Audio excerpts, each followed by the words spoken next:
Hey everybody, good to see you today. Hope you're all doing well. I have made it kind of clear that I listen to a lot of oldies music, especially when I'm in the car going around with my wife running errands or if I'm driving to and from work, let's say. When I was growing up in the Rockaways in Bell Harbor between 1977 and 1984, I could go by the St. Francis schoolyard on any given Saturday or Sunday, and I would hear just about every act of classic rock that you could imagine. There was the Beatles, the Rolling Stones, and the Who, and Bruce Springsteen, and Tom Petty, and Steve Miller.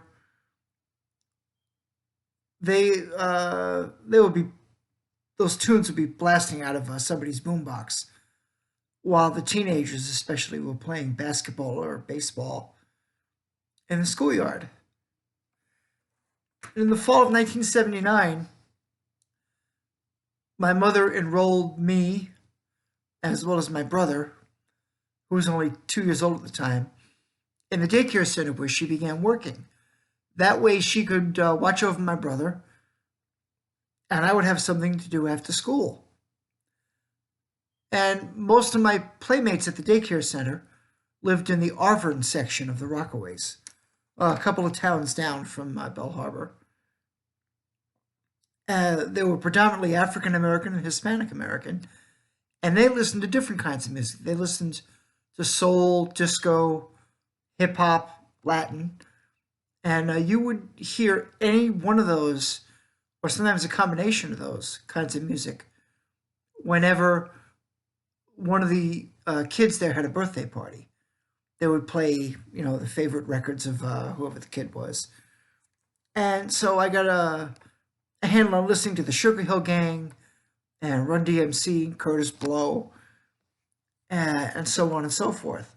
So I was exposed to music, different kinds of music, not only at home, but at the daycare center as well. Wonderful experience because I could talk about rock and disco equally because they were good acts I liked in one of them, acts I liked in another, and I can listen to country and talk about it a little bit because my father and my uncle were into country also, and we have some stations out here where we live currently where the music that I started listening to in my 20s and 30s is now considered old.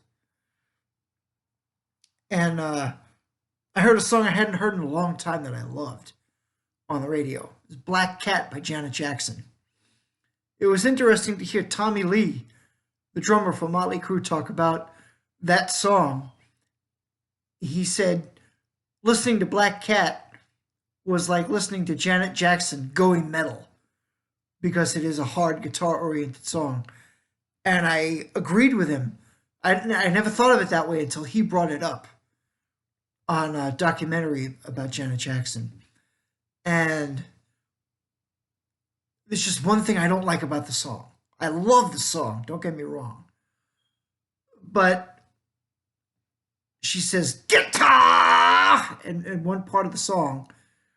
And it's like, you just ruined the whole thing. You just blew it. And it takes me about 30 seconds to get over that part where she says it. And then I can resume enjoying the song again. It's like, you're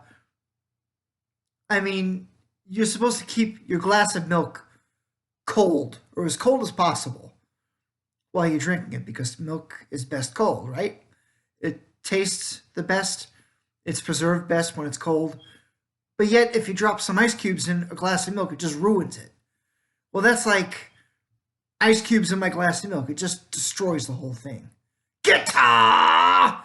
Like, you have to tell a trained professional guitarist who can more than likely sight play the music charts in front of him. You have to remind him of that. But she's not the only one who did it. I heard Brett Michaels do it in the song Nothing But a Good Time by Poison.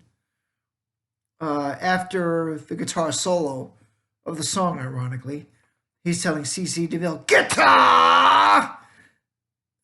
God, that is so annoying. And it even goes before that. There was one particular song by Def Leppard where Joe Elliott says that.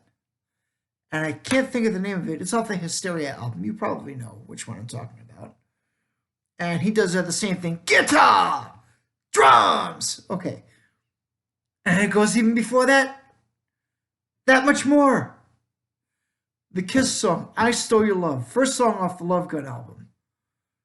And just before the guitar solo, Paul Stanley announces, guitar! I mean, knock it off, okay? I would never listen to a big band recording and hear Count Basie call out, trombone! You know, doesn't that sound stupid? So for any of you acts out there who are going to be recording something, lay off that. Please don't do that because you sound very stupid. All right? Thank you. I'm looking out for you when I say this. I don't want you to sound stupid. All right? All right. Be good. See you next time.